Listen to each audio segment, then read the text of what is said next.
नमस्कार दोस्तों। World best magic में आपका हार्दिक स्वागत है। कैसे हैं आप सब? ये बताने के लिए कमेंट बॉक्स में जय माता दी ज़रूर लिखें। माता रानी सबका कल्याण करेगी। दोस्तों, आज हम बात करेंगे सिद्धार्थ गौतम कैसे बने महात्मा बुद्ध। इस वीडियो में आप यही जानकारी प्राप्त करेंगे। आपको बता दें कि गौतम बुद्ध राजा शुद्धोधन के घर में जन्म लिया था और इनकी माँ का नाम महामाया था। एक दिन सिद्धार्थ बगीचे में घूमने के लिए घर से निकले। कड़ा पहरा होने पर भी पता नहीं कैसे कुछ लोग मुर्दे को उठाकर ले जाते हुए दिखाई दिए। मुर्दा कपड़े में लिपटा और डोरियों से बंधा था। मरने वाले के संबंधी जोर जोर से रो रहे थे। उसकी पत्नी छाती पीट पीट कर रो रही थी। उसकी माँ और बहनों का बुरा हाल था। राजकुमार ने सारथी से इस रोने और पीटने का कारण पूछा। उसने बताया कि जिस कपड़े में लपेटकर और डोरियों से बांधकर 4 जने उठाकर चल रहे हैं, यह मर गया है। रोने वाले इसके संबंधी हैं। इसे शमशान में जला दिया जाएगा। यह सुनकर राजकुमार के चेहरे पर गहरी उदासी छा गई। उसने पूछा, यह मर क्यों गया? सारथी ने कहा, एक न एक दिन तो सभी को मरना है। मौत से आज तक कौन बचा है? राजकुमार ने सारथी को रथ लौटाने की आज्ञा दी। राजा ने आज भी सारथी से जल्दी लौटाने का कारण पूछा। सारथी ने सारी बातें बता दी। राजा ने पहरा और बढ़ा दिया।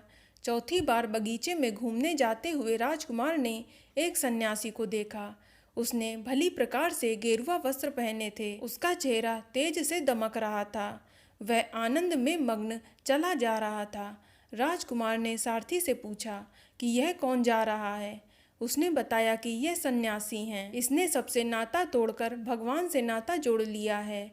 उस दिन सिद्धार्थ ने बगीचे की सैर की।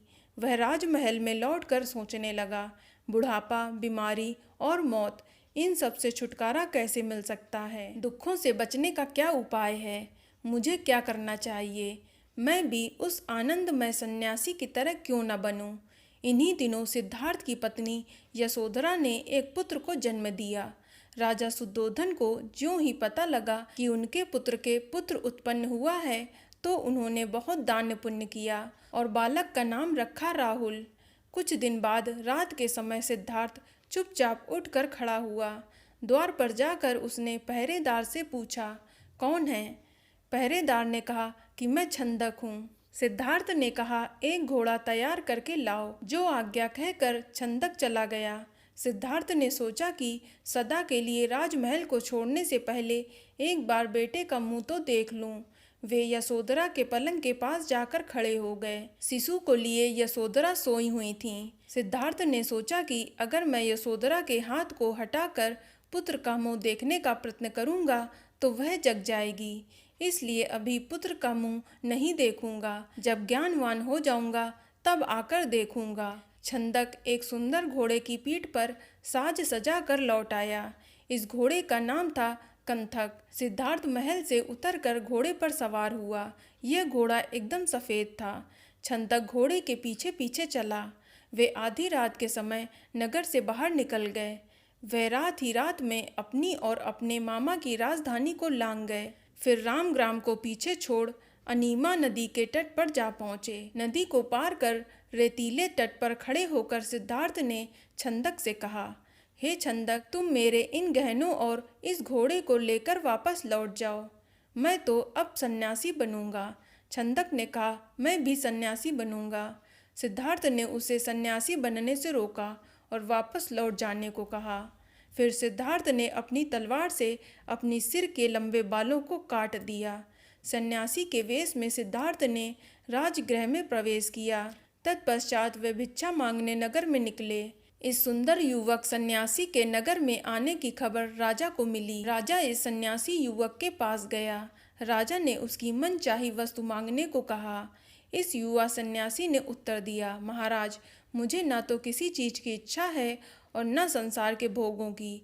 मेरे महलों में यह सब कुछ था। मैं तो परम ज्ञान प्राप्त करने के लिए घर से निकला हूँ। राजा ने कहा, आपका पक्का निश्चय देखकर लगता है कि आप अवश्य सफलता पाएंगे। बस मेरी यही प्रार्थना है कि जब आपको परम ज्ञान मिल जाए तो सबसे पहले हमारे राज्य में आना। सच्चा ज्ञान पाने के लिए यह भिक्षु बना युवक बहुत दिन इधर उधर भटकता रहा। फिर उरुबेल में पहुंचकर कठिन तपस्या करने लगा। कौंडिन्य आदि 5 लोग भी भिक्षु बनकर उसके साथ उरुबेल में रहने लगे। कठिन तपस्या करते हुए उसने खाना पीना भी छोड़ दिया। उसका सुंदर शरीर काला पड़ गया। अब उसमें महापुरुषों जैसा कोई लक्षण नहीं दिख रहा था। एक दिन तो वह चक्कर खाकर गिर पड़ा। तब उसने सोचा कि शरीर को सूखने से मुझे क्या मिला, इसलिए उसने फिर भिक्षा मांगकर भोजन करना शुरू कर दिया। यह देखकर उसके साथी 5 भिक्षुओं ने सोचा कि इसकी तपस्या भंग हो गई, अब इसे ज्ञान कैसे मिलेगा। यही सोचकर वे 5 उसे छोड़कर चले गए। बैसाख मास की पूर्णिमा के दिन यह भिक्षु बोधि वृक्ष के नीचे बैठा हुआ था।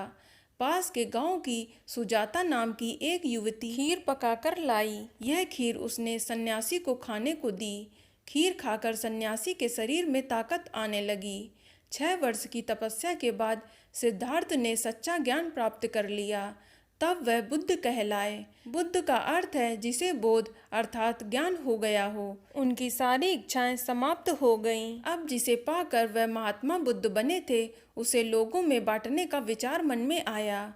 महात्मा बुद्ध ने सोचा कि मैं सबसे पहले उन 5 साथियों को ही उपदेश दूंगा जो मुझे छोड़कर चले गए थे।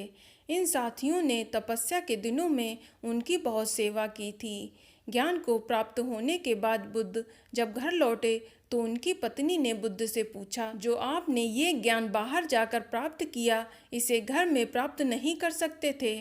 तब बुद्ध ने विचार कर कहा कि हाँ, यह ज्ञान तो घर रहकर भी प्राप्त किया जा सकता था। और वर्षों तक अपने बीवी बच्चों से दूर रहने के लिए उन्होंने दोनों से क्षमा भी मांगी। उनका मानना था कि यह भी एक प्रकार की हिंसा थी। तो दोस्तों, यह जानकारी आपको कैसी लगी हमें कमेंट करके अवश्य बताएं और इस वीडियो को लाइक करें और शेयर करें और साथ ही साथ चैनल को सब्सक्राइब करें। धन्यवाद।